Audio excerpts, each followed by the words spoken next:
नमस्कार, बहुत स्वागत है आपका स्वदेश न्यूज में। मैं हूं शिवाली श्रीवास्तव आपके साथ और इस खास प्रोग्राम में हम चर्चा करेंगे आपातकाल की बरसी पर। जी हां, भारत में लगी इमरजेंसी की घटना को 4 दशक से भी ज्यादा का समय बीत चुका है, लेकिन जब जब इसका दिन आता है तो हर बार इसकी याद भी ताजा हो जाती है। भारत के इतिहास में यह पहला मौका था जब देश ने इस तरह का दौर देखा था। आपातकाल की घोषणा के साथ ही देश के नागरिकों के सभी अधिकार भी खत्म हो गए थे।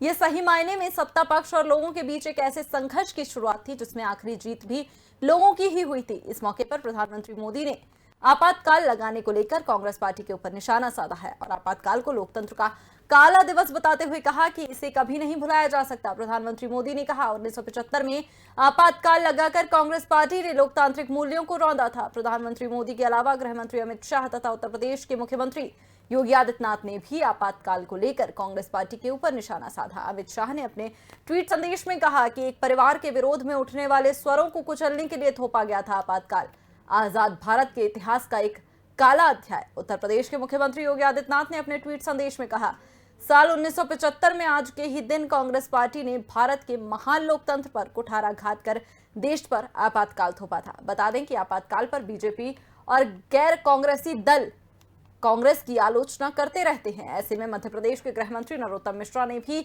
इमरजेंसी को लेकर कांग्रेस पर जमकर हमला बोला है। उन्होंने कहा है कि एक परिवार की सत्ता और संतुष्टि के लिए इमरजेंसी लगाई गई थी और इमरजेंसी ने देश की आजादी छीनी थी। इसी पर करेंगे आज खास चर्चा। हमारे साथ खास मेहमान जुड़ेंगे, लेकिन उससे पहले आपको सुनवाते हैं कि क्या कुछ कहा गृह मंत्री अमित शाह ने और विश्वास सारंग ने। आपको बता दें कि वहीं आपको ये भी प्रतिक्रिया सुनवाते हैं कि क्या कुछ कहा कि मध्य प्रदेश के गृह मंत्री नरोत्तम मिश्रा ने। इमरजेंसी ऐसा दाग है जो कभी छूट नहीं सकता जब तक लोकतंत्र रहेगा। एक परिवार की संतुष्टि के लिए, एक परिवार के सत्ता के सुख के लिए जिस तरह से पूरे देश को दांव पे लगाया, निरंकुशता उस परिवार की, प्रजातांत्रिक देश में प्रजातांत्रिक तरीके से चल रही पार्टियों को जिस तरह से कुचला, 19 महीने तक जेल में रखा, दमन किया, अत्याचार किया, इसकी जितनी निंदा की जाए उतनी निंदा इसकी कम है। प्रेस की आज़ादी छीन ली, रातों रात सत्याग्रहियों को जेल भेज दिया और सिर्फ एक परिवार की तुष्टीकरण के लिए क्रूर आत्माएं।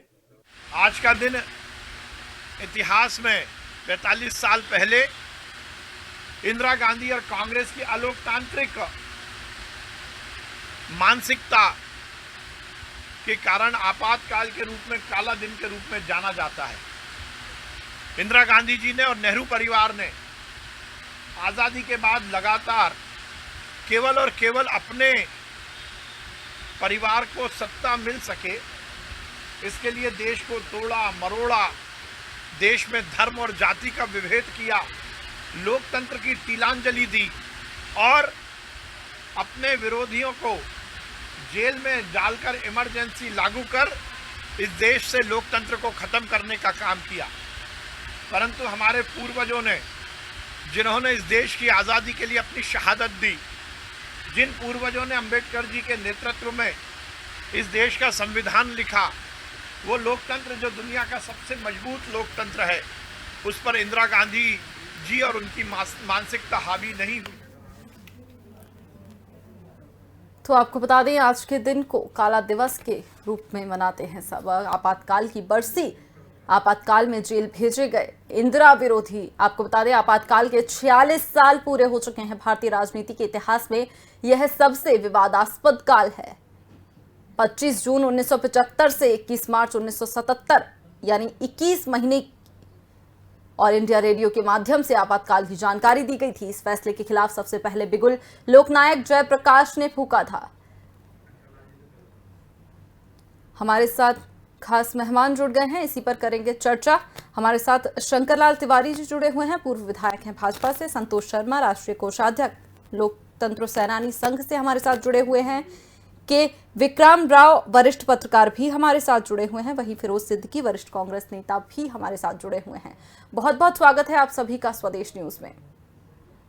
शंकरलाल तिवारी जी, सबसे पहले आपसे मेरा सवाल, आज के दिन की जब यादें आती हैं तो कैसा लगता है, क्या कुछ दिमाग में आता है? दिमाग में तो अगर अपन वो शब्दों से व्यक्त करना चाहे तो मुझे असंभव लग रहा है, क्योंकि मैं खुद भुक्तभोगी था और मुझसे ज्यादा भुक्तभोगी भी बहुत लोग थे, पर उस समय पूरा देश भुक्तभोगी था। पूरे देश को और जेल खाना बना दिया गया। अपने घर में भी आम नागरिक, जो राजनीति से मतलब था, आम जनता, मैंने आपके भी माता पिता, सब लोग, ऐसा लग रहा था कि अपने घरों में अपने बिस्तरों में लेटे हैं, फिर भी वो जेल में है। अगर उनने आपस में पति पत्नी ने भी बात की, भाई भाई ने भी कोई बात की, तो पता नहीं कितनी देर पुलिस दरवाजे में आ जाएगी और उठा करके जेल में डाल देगी। नेताओं को गिरफ्तार किया गया, माननीय लोकनायक जयप्रकाश नारायण जी को, देश के लाडले नेता, जन जन के नेता अटल बिहारी वाजपेयी जी को गिरफ्तार किया गया, अडवाणी जी को गिरफ्तार किया गया, समाजवादी पार्टी के तमाम नेताओं को, जॉर्ज फर्नांडिस, अन्य नेताओं को गिरफ्तार किया गया, और भी तमाम संगठनों के लोगों को गिरफ्तार किया गया। और इससे ज्यादा जनता को उस समय तानाशाही का बोध कराया गया। पूरे 22 महीने इस बात की तैयारी श्रीमती गांधी ने की। उन्होंने कहा था, एक किताब छपी थी, और वो किताब मुझे माननीय मेघराज जी, जैन राज्य पूर्व राज्यसभा सदस्य, उन्होंने जब मैं जेल से छूट गया तो मुझे पढ़ने की थी, मुझे राइटर याद नहीं आ रहा। उस किताब को श्रीमती इंदिरा गांधी ने प्रतिबंधित कर दिया, और उन्होंने उस किताब का मैं चर्चा इसलिए कर रहा हूँ कि उनसे एक सवाल किया था उस लेखिका ने, जो किताब लिख रही थी उनके जीवन के बारे में ही। उसने पूछा था कि अब आप क्या बनना चाहती हैं, आपका वैभव, आपका जो राजनीतिक सारा है वो चरमोत्कर्ष पर है। तो उन्होंने कहा था, मैं मार्शल टीटो बनना चाहती। मार्शल टीटो के बारे में यहाँ बोलूंगा, बात लंबी हो जाएगी। जेलों के अंदर अत्याचार, जेलों के अंदर तमाम मीसाबंदी मर गए, तमाम लोकतांत्रिक सेनानियों ने जेल के अंदर दम तोड़ दिया। और इतने ही नहीं, आप कल्पना नहीं करेंगी, भाई हम जेल में थे, 23 साल की उम्र थी हमारी, कितने खतरनाक रहे होंगे इस राष्ट्र के लिए। एक छोटे से शहर के नगर पालिका क्षेत्र के एक नौजवान पर हमको जेल के अंदर बेड़ियां लगाई गई। जेल के अंदर हमको बेड़ी के अलावा, ये भाषा समझेंगे आदरणीय विक्रम जी, बेड़ी के अलावा हमें आड़े डाले गए। देवास जेल में या धार जेल में संत नेता कहलाते थे कैलाश जोशी, उनके ऊपर लाठीचार्ज किया गया। अगर अन्य कार्यकर्ता कैलाश जोशी के ऊपर लेट करके और खुद लाठियां नहीं खाते तो उस समय षड्यंत्र था कैलाश जोशी जी की हत्या का। इतना अत्याचार अंग्रेजों ने नहीं किया। अंग्रेज के मित्र नाराज न हो, हमने अपने साथी जेल में खोए, कई साथियों के माँ बाप मर गए, वो उनके दाह संस्कार में शामिल नहीं हो पाए। ये थी इमरजेंसी का दर्द। दूसरे वक्ता को अवसर दे, मेरा निवेदन। बिल्कुल शंकर लाल जी, जिस तरह से मीसा बंदी है, 307 का मुकदमा जेल के भीतर, हम रीवा जेल में थे। आप सुनना चाहेंगे हम कितने खतरनाक थे? उन आतंकवादियों से ज्यादा खतरनाक थे जिनके लिए 2 बजे अदालत खुलती है और उसके बाद उन अन्य राजनीतिक दल के लोग उनकी मदद करते हैं, समर्थन करते हैं। जिन्हें इमरजेंसी लगाई थी उन्हीं दलों के लोग। जेल के अंदर 307 अटेम्प्ट टू मर्डर, बेड़ी, आड़ा, 3 महीने की काल कोठरी की सजा, ये ऑन रिकॉर्ड है। धर्मेंद्र नाथ जी कलेक्टर थे रीवा जेल में, रीवा में राउंड करने आए, कुछ मीसाबंदियों से उनकी बातचीत हो गई और उस बातचीत के बाद उनने स्वयं रिपोर्ट लिखा के 307 का करा दिया। और नक्शेबाजी है कि पेशियों में नहीं भेजा जाएगा, जेल के अंदर ही अदालत लगेगी, जेल के अंदर की गवाहियां होंगी, जब घटना जेल की बताई गई है। बिल्कुल शंकर लाल जी, जिस तरह से जब इमरजेंसी की बात आती है तब तक कई सवाल और कई दर्द भी अपने साथ आते हैं लोगों के। संतोष जी भी हमारे साथ जुड़े हुए हैं। जी, संतोष जी भी हमारे साथ जुड़े हुए हैं, मीसा बंदी रहे हैं। संतोष जी, जी बिल्कुल शंकरलाल जी। संतोष जी, आपको कैसा, क्योंकि जिस तरह से हम लगातार बात करें अगर इमरजेंसी की, तो अपने साथ कई सवाल और कई दर्द लेकर वो काल आता है। जी हाँ, हेलो, आवाज आ रही? जी संतोष जी, आवाज आ रही है आपकी। हाँ, आपातकाल एक ऐसा घटनाक्रम है देश के अंदर जो कि कभी भी देश की लोकतांत्रिक व्यवस्था को नष्ट करता है। उस समय जब आपातकाल लगा, ऐसा नहीं था कि कोई देश में न तो कोई आर्थिक ऐसी स्थिति थी कि आपातकाल लगाया जाए, न विदेशी आक्रमण हुआ था कि आपातकाल लगाया जाए। केवल इलाहाबाद हाई कोर्ट में तत्कालीन प्रधानमंत्री श्रीमती इंदिरा गांधी हारने के कारण जी। और उनके चुनाव को अवैध घोषित किया गया। 25 तारीख को दिल्ली में एक बहुत बड़ी जयप्रकाश नारायण जी के नेतृत्व में दिन में रैली हुई। उसमें कम से कम 10 लाख से ज्यादा उपस्थित थे। केवल उनको ये लगा कि अब मुझे इस्तीफा न देना पड़े, तो प्रधानमंत्री जी ने रातों रात आपातकाल लगाया। आपातकाल लगाने से पहले एक कैबिनेट में औपचारिक चर्चा होती है, उसमें वहां प्रस्ताव रखा जाता, परंतु ये नहीं हुआ। आपातकाल पहले लगा, रात में राष्ट्रपति के दस्तखत हुए 26 तारीख के मध्य में, और सुबह 6 बजे कैबिनेट बुलाई गई। कैबिनेट में भी पूरे कैबिनेट के मंत्री उपस्थित नहीं थे, मात्र 7 से लेकर 10-12 लोग ही मंत्री थे जो कि वो उस प्रस्ताव को औपचारिक अनुमोदन कराया। फिर प्रधानमंत्री इंदिरा गांधी ने सुबह 8 बजे आकाशवाणी से घोषणा की कि देश में आपातकाल लगा दिया गया है। ऐसी स्थिति में सबसे बड़ा कि जनता तक सही बात जाने के लिए मीडिया होती है, मीडिया पर भी प्रतिबंध लगाया गया। समाचार हमेशा जब तक एक जनसंपर्क का अधिकारी उसको पढ़ने ले, तब तक उसके संबंध में अखबार में छापा नहीं जाता था। ये स्थिति आ गई थी देश में। इसके बाद जब आपातकाल जिस दिन लगा, उस दिन जितने भी समाचार पत्र थे सबकी बिजली काट दी गई ताकि दूसरे दिन अखबार न छपे। तो यह स्थिति उस समय हुई थी, और कोई उम्र नहीं देखी गई, कोई अवस्था नहीं देखी गई, यानी बिना किसी अपराध के, बिना किसी कारण के व्यक्ति को उठाकर जेल में डाल देना, और 1-2 दिन नहीं, 19, 20, 21 महीने तक, यानी इतनी लंबी अवधि तक बंद कर दिया गया। मेरी उम्र उस समय 14 साल की थी, कक्षा 9वीं में पढ़ता था। मेरे यानी दाढ़ी मूछ के रुए तक नहीं आए थे, तब भी मुझे उस अवस्था में बंद कर दिया गया, भोपाल की जेल में बंद रहा। तो आप अंदाज लगा सकते हैं कि 14-15 साल के लड़के को नहीं छोड़ा, और 70-80 साल की राजमाता सिंधिया जैसी देवतुल्य महिला को भी नहीं छोड़ा, उन तक को भी जेल में बंद कर दिया गया। ये स्थिति थी। अगर देश में आपातकाल सफल हो जाता तो देश में कभी भी लोकतंत्र नहीं रहता। आपातकाल के समय देश के संविधान में जिस गति से परिवर्तन किया जा रहा था, वह मूल संविधान को ऊपर उठाघात किया जा रहा था। उस समय कितने संशोधन हुए, सुप्रीम कोर्ट के न्यायाधीश को सुपरसीड कर दिया गया, और जो जिसको न्यायाधीश बनाना चाहिए उसको हटा दिया गया।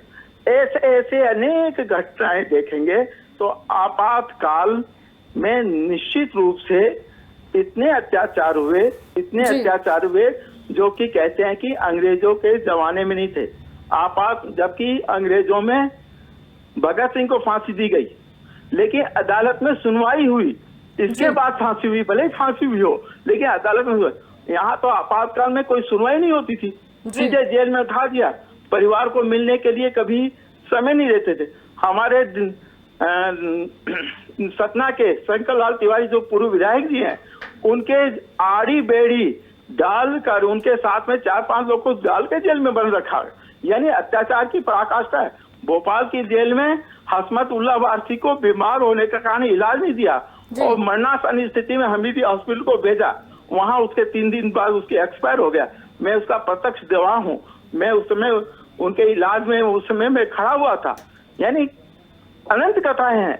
इसलिए आपातकाल की जो घटनाएं हैं, ये जी याद अपने करने साथ लायक कई है। जी बिल्कुल संतोष जी, 26 जून 1975 को बीते एक जमाना हो गया, लेकिन कई सवाल जिस तरह से हम कह रहे हैं, कई सवालों पर, कई संकट पर मूल्यांकन अब भी जारी है। हमारे साथ वरिष्ठ पत्रकार के विक्रम राव भी जुड़े हुए हैं। आपातकाल में आप भारत की 4 जेलों और 5 थानों में कैद रहे हैं।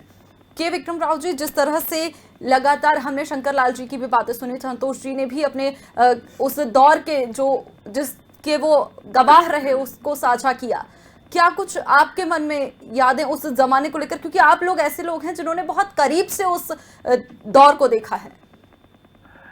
ये 40 साल पुरानी घटना के प्रसंग में आज की बात, आज का सवाल ज्यादा जरूरी हो जाता है।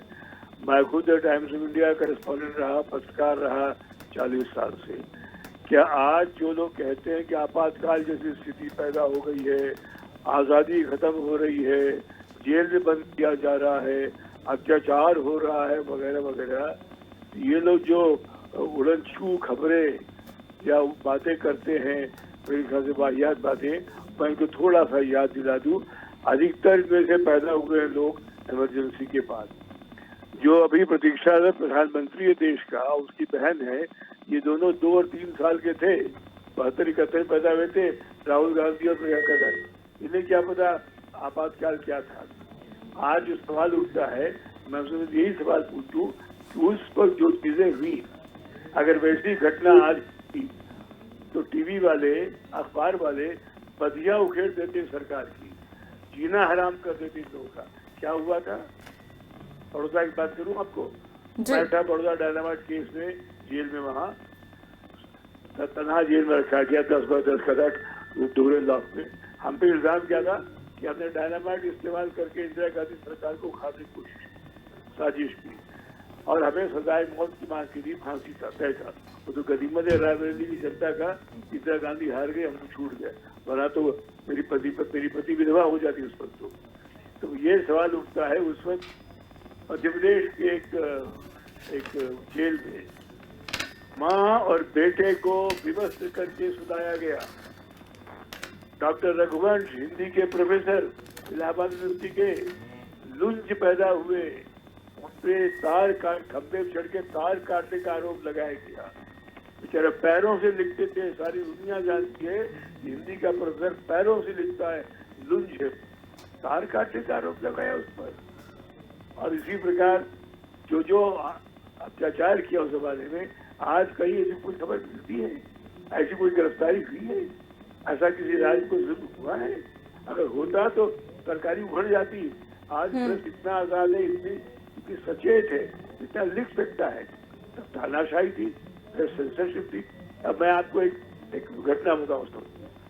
वहाँ हम लोग जब जेल में थे तो जो छोटा सा जेल था, वो 100 साल पुराना जेल था, वहाँ हमसे इंटरेक्ट करने आते थे 6 राज्यों की पुलिस और सीबीआई के लोग। जो अब सबसे खतरनाक थे, जॉर्ज फर्नांडिस थे मेरे साथ, अभियुक्त नंबर 1, मैं था अभियुक्त नंबर 2। फिर बाद में मेरे साथ रहे लोग, प्रभुदास पटवारी, मुरारजी के भाई आदमी थे, तमिलनाडु गवर्नर हुए, और ये वीरेंद्र शाह थे बीजेपी के, वो तब बंगाल गवर्नर हुए। इतने लोग थे, सब शरीफ अच्छे लोग थे, कोई सवाल नहीं उठा इनका हिंसा में, सब गांधीवादी। लेकिन क्या हम तो जो सवाल जवाब करते थे। तो ये आए डीआईजी साहब मुझसे पूछने, मैं चाहता हूँ आपसे गौर फरमाइएगा एक मीडिया कर्मी के नाते। उसने मुझसे पूछा कि सारे पत्रकार लोग, सारे मीडिया कर्मी भारत में लाइन पे आ गए थे, पटरी पर थे, कोई इंदिरा गांधी की तानाशाही का विरोध नहीं करा था, तो आप 2 बच्चों के पिता, आपको क्या शहादत की सूझी, आप क्यों निकले? मैं कहना, मैं एक नागरिक हूँ, आप आईपीएस हैं, मैं भी आईपीएस में आया था, मैं गया नहीं वहाँ, टाइम्स ऑफ इंडिया भर्ती हो गया था। आप एक सवाल का जवाब दीजिए मेरे, आप कौन सा अखबार पढ़ते थे 25 जून के पहले? उनका मैं टाइम्स ऑफ इंडिया पढ़ता था अहमदाबाद में 25 जून के पहले। उनके 25 जून के बाद उनका वही अखबार। हमें कितना समय देते थे आप? तो 25 जून के पहले करीब 22 मिनट, और 25 जून के बाद जब सेंसरशिप आ गई तो मुझे 8 या 10 मिनट पढ़ता था, सारा कोई खबरें नहीं होती थी, सेंसर होती थी, मैं पढ़ नहीं पाता था। ये खुद एक डीआईजी कह रहा है जी। तब मिस्टर पीएन राइटर आईपीएस, मैं जेल आया हूँ आपके 10 मिनट आपको वापस करने के लिए। पाठकों को अधिकार है पढ़ने का, पूरी खबर जानने का, एक मीडिया कर्मी के नाते मेरा ये दायित्व है, नैतिकता है, आपको बताऊं दोनों का आप तय कीजिए। ये एक वजह थी हम लोगों की आंदोलन करने की, जेल जाने की। आज है इस प्रकार, आज मीडिया भी पढ़ क्या पूरी तरह, कुछ भक्त लोगों पे, कुछ बागी लोगों बिल्कुल, पे वाकई बहुत सारे दर्द उठकर सामने आते हैं जब भी बात की जाती है इमरजेंसी के दिन की। हमारे साथ बहुत देर से फिरोज सिद्दीकी भी जुड़े हुए हैं। फिरोज जी, आपने शंकरलाल तिवारी जी की, संतोष जी की और वरिष्ठ पत्रकार जो हैं हमारे साथ जुड़े हुए हैं के विक्रम राव जी की भी बात सुनी। राहुल को भी कबूल कि आपातकाल एक भूल था। ऐसा है कि अब आपने ये ऐसा लगा मुझे आपका आज डिबेट को देख के कि आपने एक प्रोपोगंडा करने के लिए ये डिबेट रखी है। ये जितने लोग हैं इन तीनों में से ये नहीं कोई बता पाएगा कि आपातकाल संविधान की कौन सी धारा से प्रदत्त होता है। ये एक आपातकाल जब संविधान सभा की बैठक हो रही थी तो इस संविधान सभा में इस आपातकाल की धारा क्यों बाबा साहब अम्बेडकर ने जुड़वाई थी और क्यों संविधान सभा ने जुड़वाई थी, ये कोई नहीं बता पाएगा इन तीनों में से।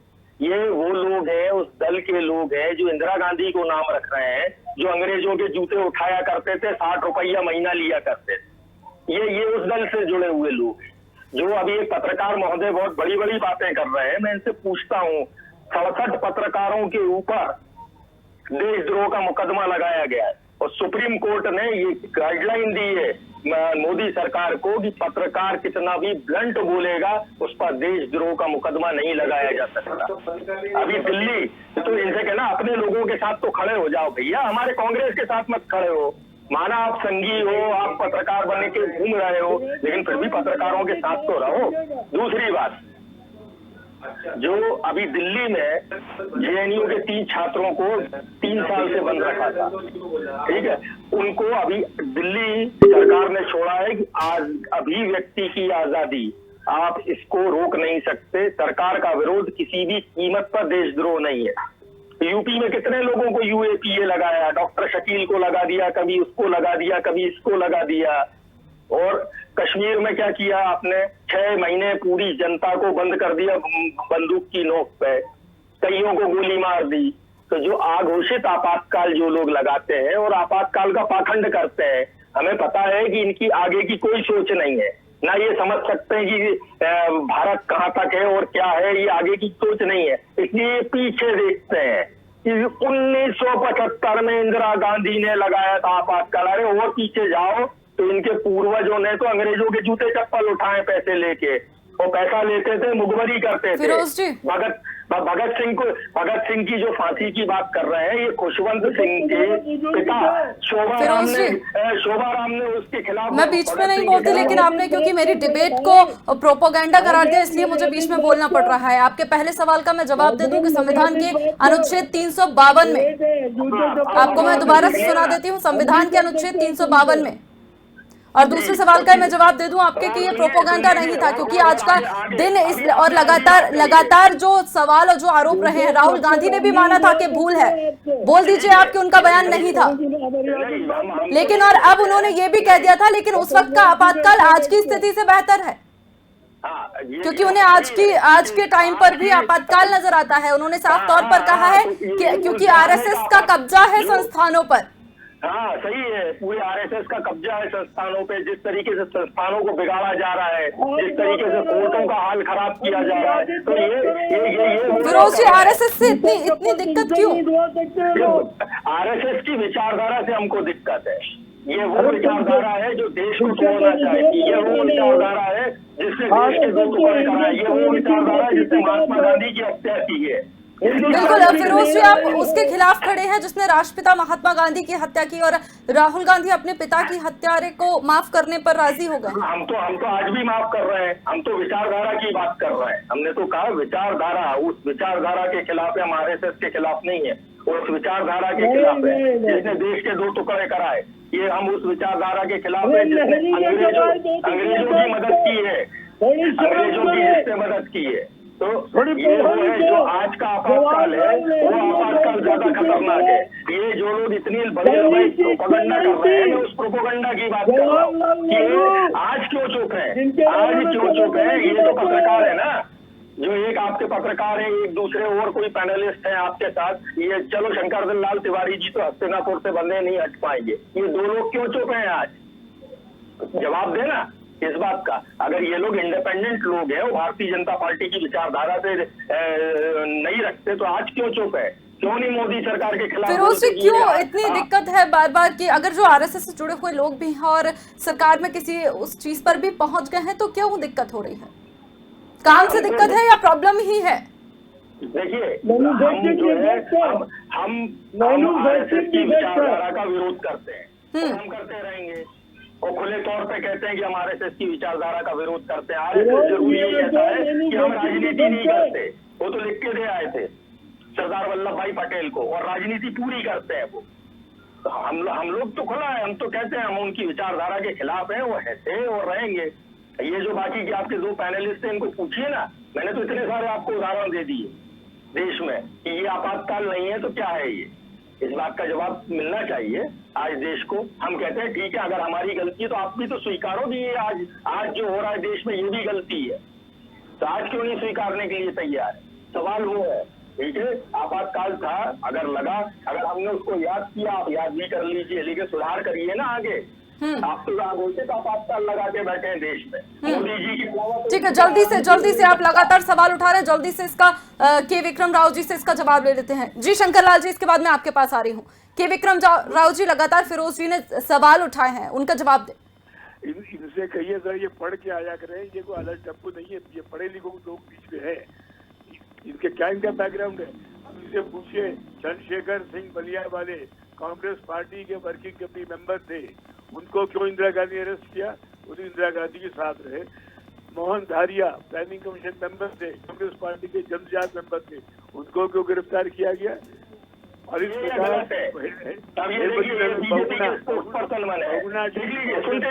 सबसे बड़े नेता थे, उनको क्यों परेशान किया गया? मुख्यमंत्री से हटाया गया, वो जस्टिस सिन्हा के जजमेंट को मुख्यमंत्री रूप में यूपी के नहीं ला पाए बाहर, वो हटा दिया गया उसको 4 महीने बगुना को। ये सब तो आरएसएस वाले नहीं थे, ये तो आरएसएस कट्टर विरोधी रहे, तो भारतीय जनता पार्टी विरोधी है। तीनों को गिरफ्तार किया गया। कांग्रेस पार्टी में बगावत हो गई थी, माँ बेटे ने पूरी पार्टी तोड़ दी थी, और उसका नतीजा था कि रायबरेली की जनता ने बता दिया। किसानों को खेत से पकड़ के नसबंदी कर रहे थे। जब कांग्रेस एमपी रामदेव गए थे तो लोगों ने पूछा, रामदेव कहाँ रहे जब कटत रहे कामदेव? नहीं जवाब दे पाए वो। इसे पूछा ही नहीं कांग्रेसी जो स्पोक्समैन है, जो भी इनका नाम है, कि कांग्रेसियों को परेशान किया इंदिरा गांधी ने, बताइए। और फिर क्यों? ठीक है, मेरे पास समय की कमी है, मैं आप सबके कमेंट्स नहीं ले सकती, लेकिन जिस तरह से आपातकाल की बात करी जा रही है, माफ कीजिएगा शंकर लाल जी, समय की बहुत कमी है, इसलिए मैं आपके कमेंट्स नहीं ले सकती। बहुत बहुत धन्यवाद आप सभी का हमारे साथ जुड़ने के लिए। तो आपको बता दें कि संविधान के अनुच्छेद 352 में बाहरी आक्रमण और आंतरिक डिस्टर्बेंस या सशस्त्र संघर्ष की स्थिति में आपातकाल लगाए जाने की व्यवस्था की गई है। आपातकाल और इसके खिलाफ जो विरोध प्रदर्शन हुए, उसका ही नतीजा था कि 1977 के चुनाव में इंदिरा गांधी अपनी ही सीट से हार गई। मजबूरन उन्हें पीएम हाउस भी छोड़ना पड़ा। आज के दिन को काला दिवस ही मनाया जाता है। तब तक के लिए मुझे दीजिए इजाजत। देखते रहिए स्वदेश न्यूज। नमस्कार।